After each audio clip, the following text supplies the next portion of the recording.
Hi, it's me again with Corel tips and tricks. I was making the icons for my video on this. This is part 2. And I realized on the first one, I didn't fuzzy the shadow, which really makes it look more realistic. So what I'm going to do is how I did it. I'm going to make a duplicate of that guy. And I am going to left click, right click.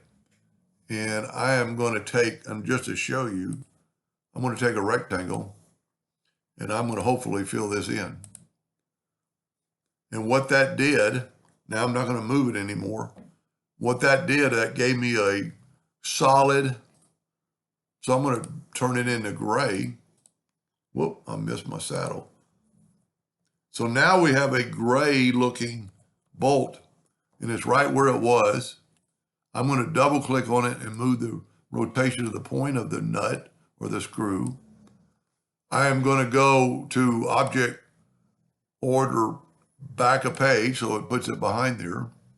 And I'm actually going to make it a little bit smaller. And then go to Effects and Blur. Let me zoom in so you can really see it happen.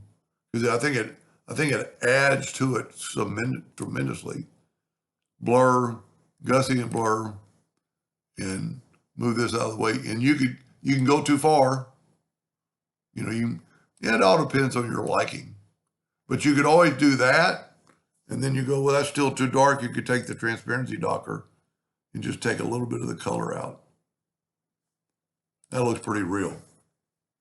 Anyway, I hope that helped. Thank you for watching.